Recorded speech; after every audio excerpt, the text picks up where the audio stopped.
The S&P 500, as well as many of the major averages, really moving to the upside this year. The S&P up more than 7%. A lot of this rally driven by just a handful of tech stocks, very similar to the story that we were talking about last year. So is the market nearing bubble territory, and how should you position yourself ahead of that? We want to bring in Paul Dietrich. He is the chief investment strategist with B. Riley Wealth. Paul, it's good to see you here, and you lay it out pretty straightforward in your most recent note. You say that people need to be aware of the fact that we are near the bubble territory. The stock market bubble is about to burst, is exactly how you put it. So we've been seeing this dramatic run up in stocks right now. When you say it's about to burst, what's that going to look like? What should investors be doing today?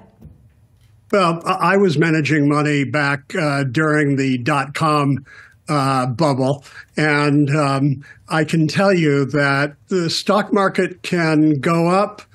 You know, even though there are no fundamentals, it's all momentum for a long period of time. But when it does burst, it usually bursts quickly. And so that's what we're looking at. I've analyzed the stock market from just about every traditional analysis that you can do to determine whether it's overvalued or undervalued. And every single indicator seems to tell us that we're in a historic bubble. But how long it can go, that's a good question, because it certainly went on longer than I expected back in 2000, 2001. And you look at things like price-earnings ratio. I mean, we haven't seen a gap between the PE for the S&P 500 and the price of the S&P 500 since the internet bubble back in 2000. And then you look at something like the 200-day moving average, and there's a 13% gap, which is historic. That's what the S&P 500 would have to go back to. It would have to drop 13% from right now to get back to its 200-day moving average. You look at other indicators and they're all the same. We're literally in historic territory. And it's hard to look at that and say that we're not going to see a major correction coming. Now is not the time to be putting new money into the market. Paul, so when things feel bubbly like this, number one, what is the biggest indicator that you've looked at that's sent off flashing lights and signals? And does that essentially initiate a mindset for a lot of shorts to enter into this picture too? Well, I'm sure that every analyst and chartered financial analyst is looking at all the different valuation methodologies, and they've got to come to the same conclusion, because there's just no ambiguity here. It is bizarrely overvalued in most of these things. And so you're seeing the smart money right now moving massive amounts into cash. I mean, we saw Jeff Bezos sell $8 billion worth of Amazon.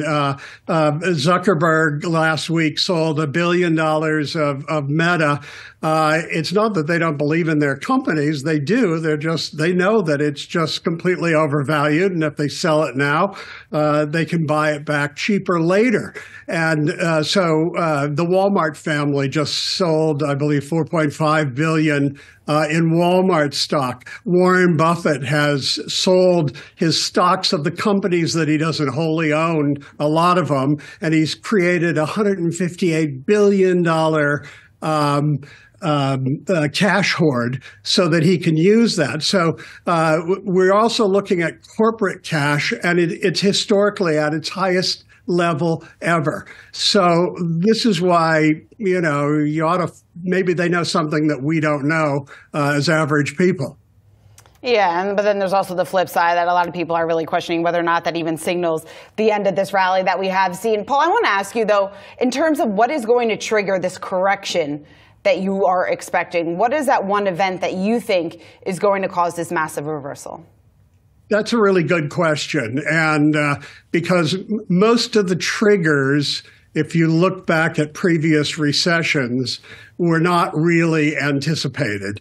Not many people saw Lehman Brothers collapsing, and in the 2008, 2009, we didn't see the points that brought the internet bubble to where it dropped. You got to remember the S&P dropped 49% peak to bottom after the internet bubble.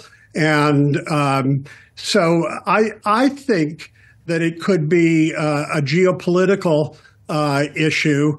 Certainly if oil prices go up, or if oil were stop being shipped through the Straits of Hormuz because of the Houthi rebels, that would increase inflation. The Fed would be forced to raise rates. That could be a trigger. I think another trigger that's quite possible is basically the refinancing of commercial real estate. There's like trillions coming up in the next 18 months that needs to be refinanced. 70% of it's done by regional banks.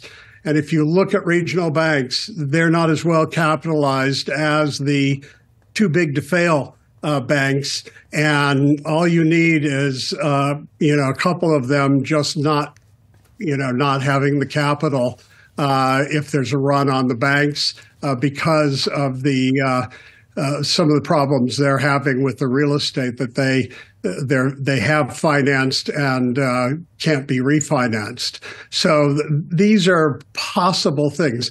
I see this. If we do have a recession, I see it as a very mild recession, very similar to the dot-com recession in 2001 and 2. People forget that was a very mild recession. We had 2 quarters of negative GDP growth, where we never even went down 1%. But the thing that people don't understand is that the stock market can really go down in a mild recession because the dot-com bubble was so big and it ran up so high. Basically, you saw a 49% drop in the S&P 500. Well, yeah, Paul. I mean, I got my praying hands emoji ready that we don't see some of those exogenous events here. We're going to be tracking it extremely closely, as we know you will as well, and any of the market implications. Paul Dietrich, who is the B. Riley Wealth Chief Investment Strategist. Paul, thanks for taking the time this morning.